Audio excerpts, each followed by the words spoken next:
안녕하세요. 2025년 10월 15일 오늘 한국 증시가 정말 이제 새 역사를 썼습니다. 코스피 지수가 드디어 사상 최고치를 넘어섰는데요. 네, 안녕하세요. 정말 기록적인 날이죠. 네, 오늘 보내주신 이 증시 마감 브리핑 자료 이걸 보면서요. 오늘 시장을 이렇게 뜨겁게 달군 요인들이 대체 뭐였는지 또 이 기록적인 순간이 뭘 의미하는지 오늘 한번 제대로 파헤쳐보죠. 좋습니다. 코스피 지수가 하루 만에 2.68%나 급등 마감했으니까요. 이게 정말 대단한 거죠. 자료에서도 나오지만 외국인하고 기관 투자자들의 매수세가 특히 아주 거셌어요. 아, 외국이라고 기관이요? 네, 단순히 한두 가지 좋은 소식 때문이 아니라 여러 동력이 좀 복합적으로 작용한 결과다 이렇게 봐야 할 것 같습니다. 자료에서 괜히 트리플 랠리라고 한 게 아니에요. 트리플 랠리? 흥미로운데요?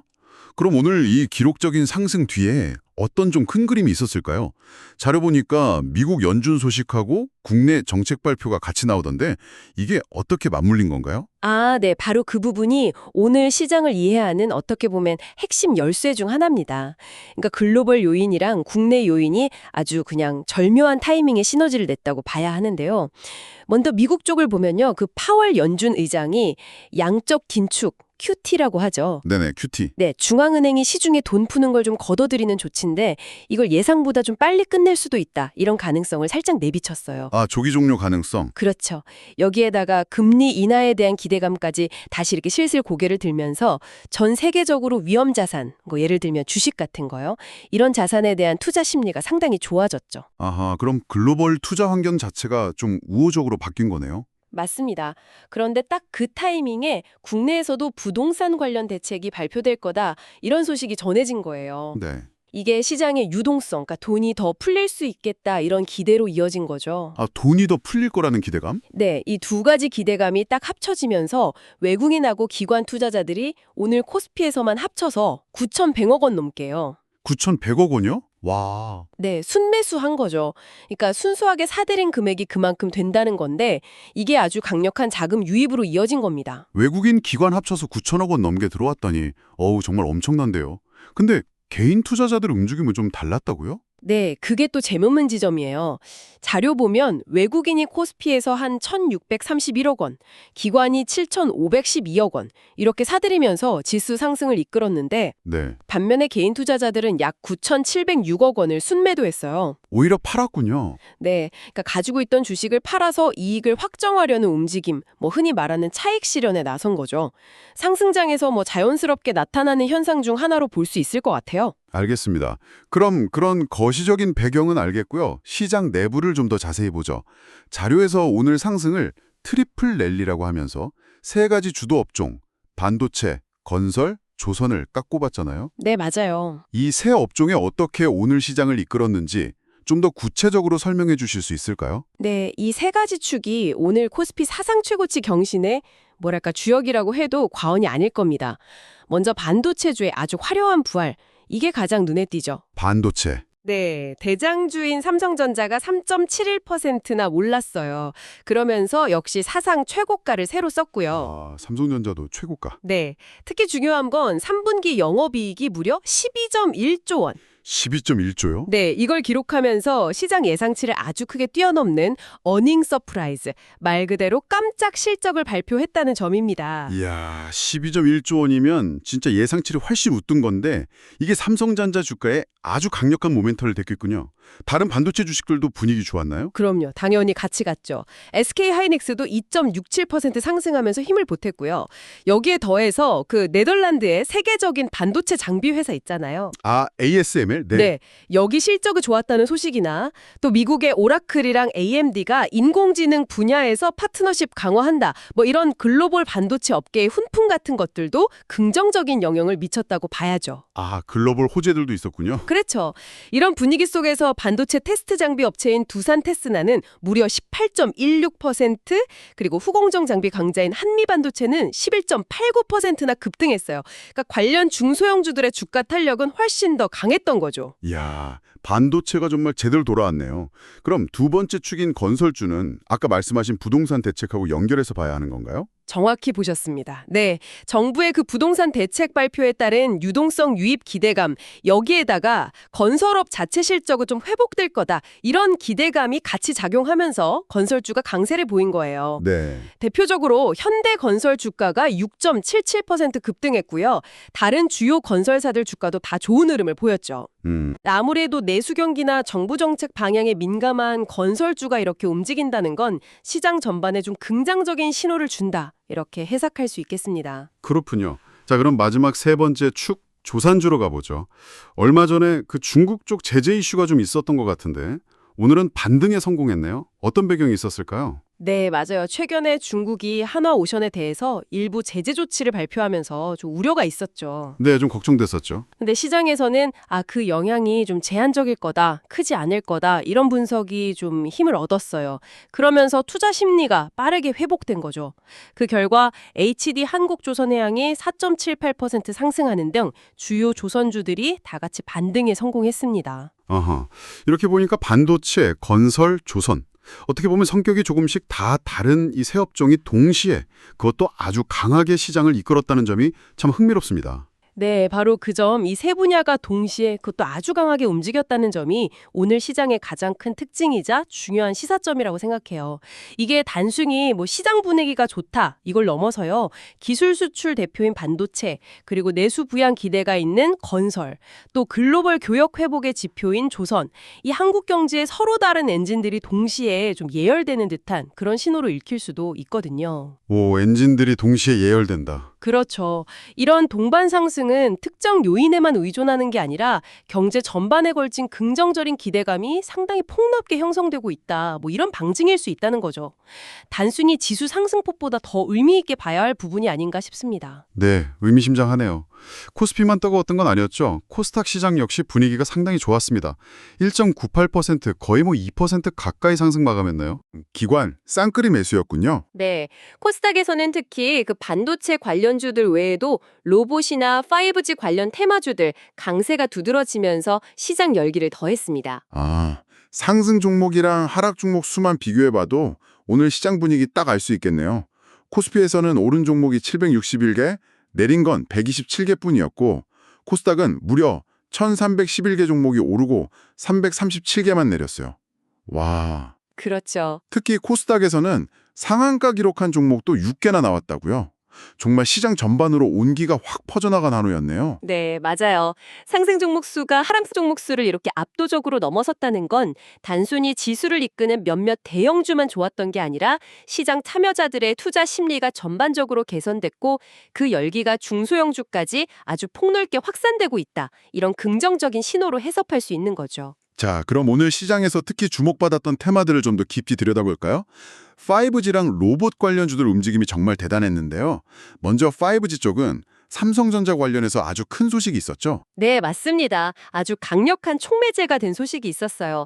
삼성전자가 유럽의 그 거대 통신사 중 하나인 보다폰 아시죠? 네, 보다폰. 네, 보다폰의 독일 지역 차세대 네트워크 구축 사업에서 핵심 공급사로 선정됐다 이런 뉴스였습니다. 핵심 공급사요. 네, 이게 그냥 단순히 기존 장비 공급하는 수준을 넘어서요. 가상화 기지국, VRN이나 인공지능 AI 기반의 네트워크 자동화 솔루션 같은 아주 최첨단 기술까지 포함된 대규모 기약이라는 점에서 시장의 기대가 엄청 컸습니다. 야, 그런 대형 계약 소식이면 관련 기업들 주가가 가만히 있을 수가 없었겠네요. 바로 그거죠.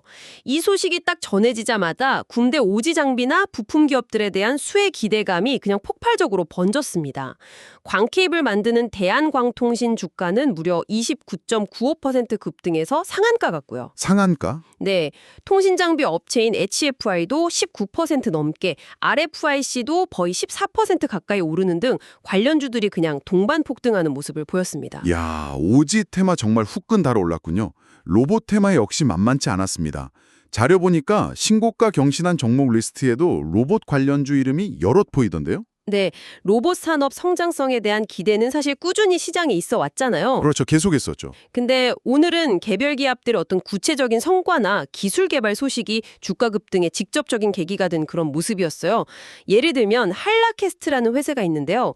여기가 인간형 로봇 휴머노이드 분야에서 중요한 핵심 고객사를 확보했다. 이런 소식이 전해지면서 29.93% 급등 상한가를 기록했고요. 와, 또 상한가? 네. 그리고 KNR 시스템이라는 곳은 로봇 팔다리 움직이는 핵심 부품 액추에이터라고 하거든요. 액추에이터? 네. 이걸 개발하는 데 성공했다는 소식이 알려지면서 역시 29.79% 치솟아서 상한가로 마감했습니다. 와, 로봇 쪽에서 상한가가 여러 개 나왔네요. 네, 또 하이젠 RNM이라고 여기가 27.78% 올랐고 현대무벡스도 22.72% 급등했는데요. 이 종목들도 나란히 신고가를 경신했습니다. 신고가까지. 네. 하이젠 RNM은 액추에이터 같은 로봇 핵심 부품 기술력이 다시 한번 부각된 것 같고요. 현대무벡스는 그 스마트 팩토리 자동화 솔루션이나 물류 로봇 분야에서 성장 기대감이 주가를 밀어올린 걸로 보입니다. 정말 많은 로봇 관련주들이 같이 오르면서 이 테마에 대한 시장의 뜨거운 관심을 보여준 거죠. 오지왈 로봇 말고 또 주목할 만한 움직임이 있었다면 어떤 게 있을까요? 여기서 우리가 좀 주목해야 할 또 다른 흥미로운 지점은요. 오늘 시장이 되게 다양한 종류의 성장 동력을 동시에 찾고 있다는 점이에요. 그러니까 삼성전자의 보다폰 수주처럼 확실한 실적 개선 기대감이 반영된 테마가 강세를 보인 동시에 로봇 산업처럼 당장의 실적보다는 미래 성장성에 대한 기대감이 주가에 아주 강하게 반영되는 테마도 큰 주목을 받았잖아요. 왜 그렇네요. 실적과 성장성 두 가지 다 주목받았군요. 네, 거기에 더해서 GNC 에너지라는 종목이 오늘 21.98%나 급등했는데 이건 또 다른 맥락이에요.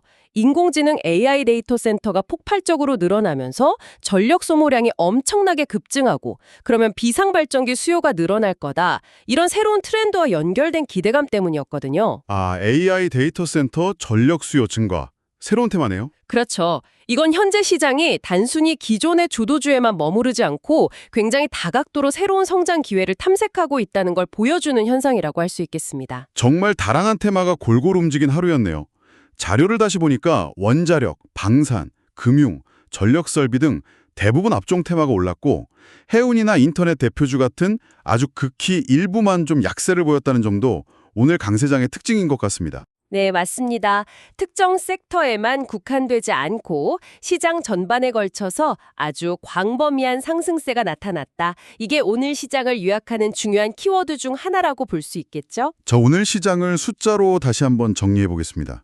코스피는 3,657.28포인트로 마감하면서 2.68% 상승했고요.